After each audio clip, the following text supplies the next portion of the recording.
नाज़रीन, जून 2025 रात का वक्त है, अंधेरा है। अमेरिका के 7 B-2 स्पिरिट स्टेल्थ बॉम्बर्स, जो कि दुनिया के सबसे एडवांस्ड एयरक्राफ्ट्स हैं, वो ईरान की तरफ बढ़ रहे हैं। उनके अंदर क्या है? उनके अंदर हैं 14 GBU-57 massive ordnance penetrator bombs. ये नाम सुनने में बहुत अजीब लग रहे होंगे आपको। जब मैं आपको एक्सप्लेन करूंगा कि ये क्या करते हैं और ईरान के पास क्या कर रहे हैं, तो आपको समझ आ जाएगी दोस्तों। हर बॉम्ब का जो वज़न है ना, आप सुन के हैरान होंगे। हर बॉम्ब का वज़न है 14 टन, लंबाई है 20 फीट, और इसकी जो एक्सप्लोसिव पावर है, यानी इसमें जो तबाही की सलाहियत है, वो BLU-109 से 10 गुना ज़्यादा है। ये बॉम्ब स्पेसिफिकली बनाया गया था ईरान के अंडरग्राउंड न्यूक्लियर फैसिलिटीज़ को तबाह करने के लिए। फोर्दो है, नतंज है, ये 80 मीटर गहराई में है।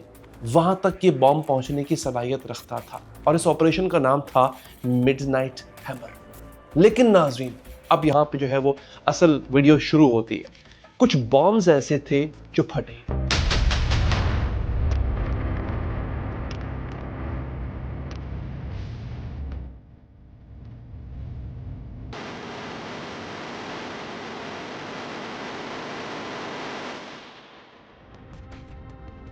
जी हाँ, जो फोर्दो की ज़मीन में घुसे तो सही, वहाँ तक पहुँचने की कोशिश की, लेकिन आप जान के हैरान होंगे कि वो बॉम्ब वहाँ पर अभी भी वैसे के वैसे पड़े हुए हैं, दबे हुए हैं। और आज, यानी जब मैं वीडियो बना रहा हूँ, फरवरी 2026 में ईरान के फॉरेन मिनिस्टर अब्बास अरागची ने ये पब्लिकली कंफर्म कर दिया है कि वो बॉम्ब अब ईरान के हाथ लग गए हैं।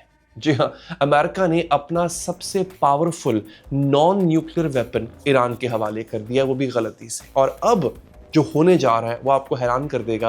अब ईरान उस टेक्नोलॉजी को रिवर्स इंजीनियर कर रहा है। जी हाँ, एग्जैक्टली नाज़रीन, यही आज की कहानी है जो आपको मैं बताऊंगा, लेकिन मीडिया आपको नहीं बताएगा।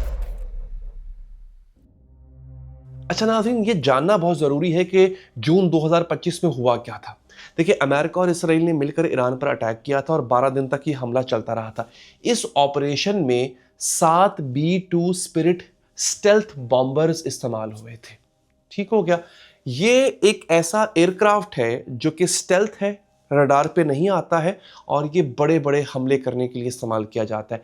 इनके अंदर 14 GBU-57 बॉम्ब्स ड्रॉप किए गए थे। इनका जो प्राइमरी टारगेट था वो था फोर्दो और नतंज, ईरान के न्यूक्लियर एनरिचमेंट फैसिलिटीज, जो कि अभी भी मौजूद हैं।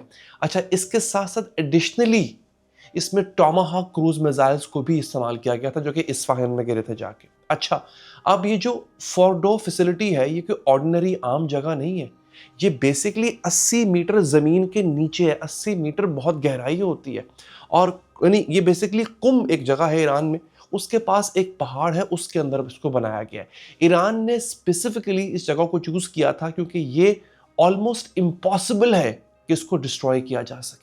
और अमेरिका को पता था कि रेगुलर बम, आम बम यहाँ पर काम नहीं करेगा, इसलिए उसने अपना, वो कहते हैं ना, ट्रम्प कार्ड, अपना बेहतरीन बम, जो कि न्यूक्लियर नहीं है मगर सबसे ज्यादा घातक है, GBU-57 MOP, वो भेजा था। अब GBU-57 बेसिकली, इसके बारे में कहा जाता है ये एक मैसिव ऑर्डिनेंस पेनिट्रेटर है, यानी कि बहुत ही तबाही मचाने वाला बम है। दुनिया का सबसे पावरफुल बंकर बस्टर बम है ये। इसका जो वेट है, इसका जो वजन है, वो तकरीबन 30,000 पाउंड यानी 14,000 किलो होता है। इसकी जो लंबाई होती है वो है 20.5 फीट यानी तकरीबन 6.2 मीटर्स। अब सुनिए, पेनिट्रेशन कैपेबिलिटी, ये 200 फीट अंडरग्राउंड बिफोर डेटोनेशन, यानी तबाही से पहले, फटने से पहले भी ये 200 फीट अंदर धंस जाता है। फिर इसका जो एक्सप्लोसिव पेलोड है वो है 5300 पाउंड यानी 5300 पाउंड तक इसका जो एक्सप्लोजन है वो गिना जाता है। गाइडेंस कौन देता है इसको? इसमें जीपीएस सिस्टम नस्ब होता है, प्लस इसके अंदर इंटरनल नेविगेशन सिस्टम होता है। इसकी जो केसिंग है उसके बारे में कहा जाता है वो हाई डेंसिटी एग्लीन स्टील अलॉय है, यानी जिस चीज का बना होता है वो मैंने आपको बता दिया। अब दोस्तों, सिर्फ B-2 स्पिरिट बॉम्बर ही इस बॉम्ब को कैरी नहीं कर सकता। अब बस सोचिए जरा, और सिर्फ अमेरिका के पास ये टेक्नोलॉजी है बाय द वे, ये बल्कि थी, है नहीं थी, अब नहीं है। अब किसके पास है? ईरान के पास है। ईरान क्या करने जा रहे हैं, आइए बताते हैं। नाज़रीन, अब आता है वो हिस्सा जो अमेरिका नहीं चाहता था कि दुनिया जाने। अमेरिका को पता लग गया था। हुआ दोस्तों ये कि कुछ GBU-57 बॉम्ब जो कि फोर्दो पे ड्रॉप किए गए थे वो फटे ही नहीं। ईरान के फॉरेन मिनिस्टर अब्बास अरागची ने फरवरी 2026 में ये पब्लिकली कंफर्म किया था, अनएक्सप्लोडेड ऑर्डिनेंस अभी भी हमारे न्यूक्लियर फैसिलिटीज में दबे हुए हैं। सोचिए जरा, अमेरिका ने अपना सबसे एडवांस्ड, सबसे सीक्रेट वेपन डायरेक्टली ईरान को दे दिया, बिल्कुल इंटैक्ट। ये नहीं कि तबाह हुआ है, बिल्कुल इंटैक्ट है, फंक्शनिंग है और रिकवरेबल है वहां से। GBU-57 में एक स्मार्ट फ्यूज सिस्टम है दोस्तों, जो कि डिटेक्ट करता है कि बॉम्ब कितनी गहराई में गया है और वो फिर डेटोनेट करता है। लेकिन होता क्या है, जो फोर्डो का जो इलाका है वो जियोलॉजिकली बड़ा यूनिक है। वहां पर लाइमस्टोन रॉक है। लाइमस्टोन एक पत्थर होता है, एक पत्थर की किस्म होती है जिसका जो कंप्रेसिव स्ट्रेंथ है वो है 25,000 PSI, यानी इतना मजबूत पत्थर है वो कि उसमें धंसना घुसना मुश्किल है। ईरान ने क्या किया, ईरान ने अपना कंक्रीट भी, जो उसका कंक्रीट है ना, उस फैसिलिटी का, उस न्यूक्लियर फैसिलिटी का, वो स्पेशली डेवलप किया था 30,000 PSI पे जाके, जो अमेरिकन स्टैंडर्ड से 6 गुना ज्यादा स्ट्रांग है। अमेरिकन स्टैंडर्ड जो है ना वो मैक्सिमम लाइमस्टोन को क्रश कर सकता है, यानी अमेरिका के जो बम हैं वो लाइमस्टोन को क्रश कर सकते हैं, उस पहाड़ के पत्थर को क्रश कर सकते हैं। उसका PSI है 25,000। जो ईरान ने कंक्रीट बनाया था जिससे उसने वो फैसिलिटी बनाई थी, उसका क्या है, उसका PSI क्या है, 30,000। अब इसका मतलब क्या हुआ, GBU-57 डिजाइन किया गया था 18 मीटर री-इन्फोर्स्ड कंक्रीट पेनिट्रेशन के लिए। फोर्डो 80 मीटर का पत्थर और उसके ऊपर ultra high strength concrete. Bomb अंदर तो गया लेकिन फ्यूज ने प्रॉपरली काम नहीं किया वहां पे। इसका नतीजा क्या निकला, अनएक्सप्लोडेड बॉम्ब जो कि ईरान के हाथ में है, यानी एक ऐसा बॉम्ब जो फट ही नहीं सका और वो अपनी असल हालत में है। दोस्तों अब यहां पर कहानी इंटरेस्टिंग होती है। ईरान रिवर्स इंजीनियरिंग में एक्सपर्ट है। ये बात जो लोग ईरान के हवाले से खबरें सुनते रहते हैं या मेरे व्लॉग सुनते रहते हैं उनको पता है कि ईरान जो किसी भी चीज़ को रिवर्स इंजीनियरिंग कर सकता है। 2011 में अमेरिका का RQ-170 जो कि सेंटिनल स्टेल्थ ड्रोन था वो ईरान में क्रैश हो गया था। आपको पता है ईरान ने क्या किया, ईरान ने पूरा का पूरा ड्रोन रिकवर किया, उसको रिवर्स इंजीनियरिंग किया, फिर 2016 में उसने उसी की रिवर्स इंजीनियरिंग से शाहिद 171 स्मिर्गॉफ लॉन्च किया था, उसका अपना वर्जन। और अब तक शाहिद ने जो काम किया है इसराइल में, आप उसके गवाह। फिर 2012 में यूएस नेवी का स्कैन ईगल एक सर्वेलेंस ड्रोन है, यानी बेसिकली जासूसी ड्रोन है, वो ईरान ने कैप्चर कर लिया था। उसका रिजल्ट क्या निकला, यासिर ड्रोन के नाम से ईरान ने अपना ड्रोन निकाल लिया उसको कॉपी करके, जो कि इस वक्त मैस प्रोडक्शन में चल रहा हुआ है। ईरान ने ये ड्रोन बेसिकली रशिया को गिफ्ट भी किया था 2013 में, अगर आप खबरें फॉलो कर रहे हो मेरी।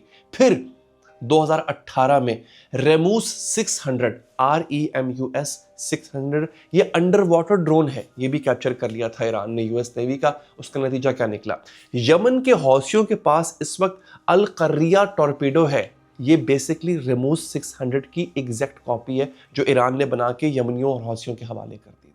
फिर 2023-2024 जेवलिन एंटी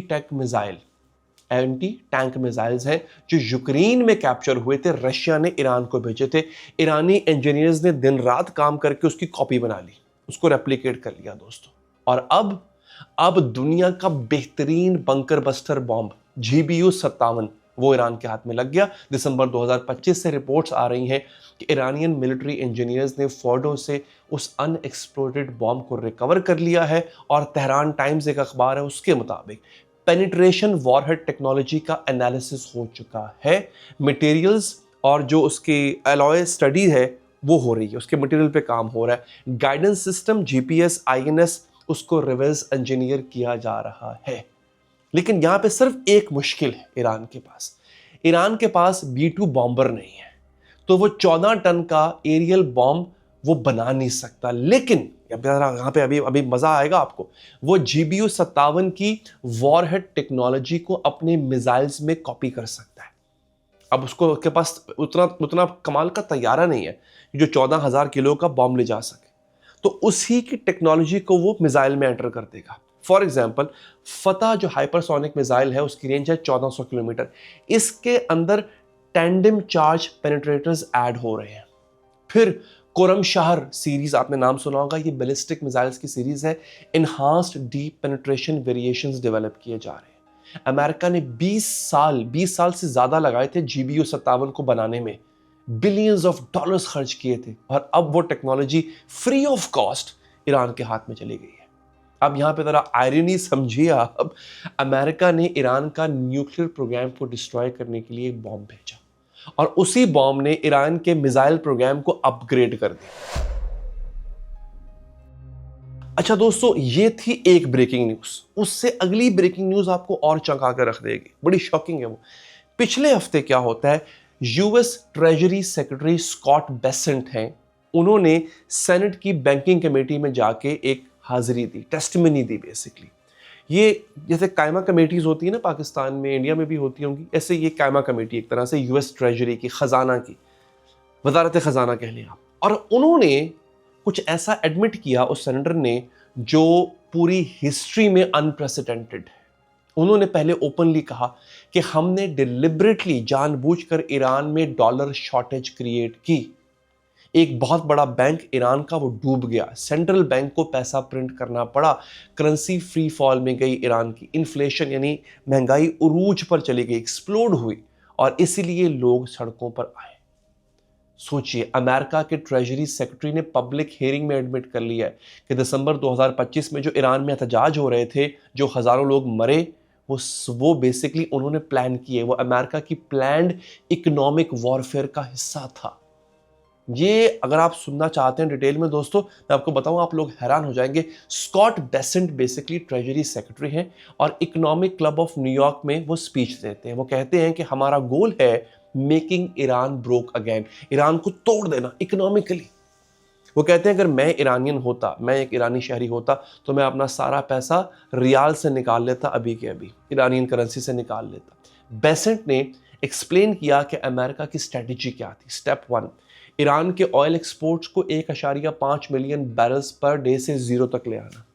स्टेप 2, जो शेडो बैंकिंग नेटवर्क्स हैं उनको टारगेट करना, जो बेसिकली ईरान के अंदर डॉलर लेकर आते हैं। Number 3, ghost fleet of oil tankers को ट्रैक करना और सैंक्शन करना। यानी बेसिकली ईरान क्या करता है, गोस्ट फ्लीट यानी जो छुपे हुए खामोशी से ऑयल टैंकर्स समंदर के रास्ते दूसरे मुल्कों में भेजता है और ब्लैक में तेल बेचता है, उनको टारगेट करना। स्टेप 4, ईरान के फाइनेंशियल सिस्टम को इंटरनेशनल बैंकिंग से कंप्लीटली कट ऑफ कर देना। और फिर दिसंबर 2025 में क्या हुआ था, ईरान का एक मेजर बैंक कोलैप्स हो गया था। बैंक जो है वो बैंक रन शुरू हो गया था, लोग अपने पैसे निकालने लगे थे। सेंट्रल बैंक ऑफ ईरान को मजबूरन पैसा छापना पड़ा था। रियाल की वैल्यू फ्री फॉल में गई थी। एक यूएस डॉलर जो है वो 1.5 मिलियन रियाल यानी 15 लाख रियाल के मुकाबले में आ गया था। एक यूएस डॉलर अगर आपके पास हो, आपको 15 लाख रियाल मिलते थे। इन्फ्लेशन 40% से ज़्यादा हो गई थी। लोग जो है वो दवा नहीं खरीद पा रहे थे, इंपोर्टेड गुड्स गायब हो गए थे, खाने को कुछ नहीं मिल रहा था। और एक वक्त ऐसा आया था कि ईरानियन करेंसी जो है वो $1 के मुकाबले में 0 हो गई थी। चंद दिनों पहले की बात है। फिर क्या होता है, 28 दिसंबर 2025 को तेहरान के बाजार में जो ताजिर हैं वो एहतजाज करते हैं। ये एहतजाज नेशन वाइड पूरे मुल्क में फैल जाता है। सिक्योरिटी फोर्सेस जो है वो क्रैक डाउन करती है। रिपोर्ट्स आती हैं कि लोग मरे उसमें। उन एहतजाज करने वालों में दाइश के लोग शामिल हो जाते हैं, अमेरिका के भेजे हुए दहशतगर्द शामिल हो जाते हैं, और उसके नतीजे में हज़ारों अमवात होती हैं, जो कि इस वक्त आपके सामने आ चुकी थी। अब दोस्तों, ये आप ज़रा दोनों कहानियों को कनेक्ट करें जो मैंने पहले दी। जो अब क्या होता है कि एक मिलिट्री फेलियर है अमेरिका का, विच turn into Iran's gain, Iran के फायदे में चला गया। वो जो मिसाइल का गिरना था और नहीं फटना था। GBU-57 अमेरिका का जो क्राउन ज्यूल वेपन है वो ईरान के हाथ लग जाता है। ईरान उसको रिवर्स इंजीनियरिंग कर रहा है, मिसाइल टेक्नोलॉजी अपग्रेड हो रही है यहाँ पे। फ्यूचर में ईरानियन मिसाइल्स जो है वो अमेरिकन बंकर बस्टर कैपेबिलिटी रखेंगे। अमेरिकन, ये किसी मुल्क के पास नहीं होगी सिवाय अमेरिका के और ईरान के। फिर इकोनॉमिक वॉरफेयर, उसका ओपनली एडमिशन, इकरार हो गया दोस्तों। खुद अमेरिका कह रहा है कि हाँ, जो कुछ ईरान के अंदर हुआ वो हमने खुद क्रिएट किया। जानते तो हम पहले ही थे, लेकिन अब बाकायदा इस बात का इकरार हो रहा है दोस्तों। अब ये एक ऐसी जंग है जो कि बेसिकली अमेरिका पहले ही हार गया हुआ है। और मैं एक आर्टिकल पढ़ रहा था, उस आर्टिकल पे बहुत जल्दी मैं वीडियो बनाऊंगा दोस्तों, कि अमेरिका ने बेसिकली टाइम बाय किया है। ट्रंप ने धमकी तो लगा दी थी, लेकिन अमेरिका तैयार नहीं था ईरान पर हमला करने के लिए, क्योंकि अगर वो हमला कर भी देता, उसकी अपनी फौज, उसके अपने लोग सेफ महफूज नहीं थे। अब ये कहा जा रहा है कि अमेरिका ने हर चीज़ को सही सिमत में रख दी, हर फौजी, हर मिसाइल, हर शिप सही जगह पे चला गया। अब वो किसी भी वक्त ईरान पे हमला कर सकते हैं। लेकिन याद रखिए, ईरान की जवाबी कार्रवाई में अमेरिका का नुकसान हो या ना हो मुझे नहीं पता, लेकिन इसराइल को वो ख़त्म करने की धमकी दे चुका हुआ है। वो ये कह चुका हुआ है कि हमारा टारगेट इसराइल होगा। दोस्तों, इस हवाले से अगर आप अपडेटेड रहना चाहते हैं, इस चैनल को लाजमी सब्सक्राइब कीजिए। अपना ख्याल रखिए नाजरीन। अल्लाह ने के बाद।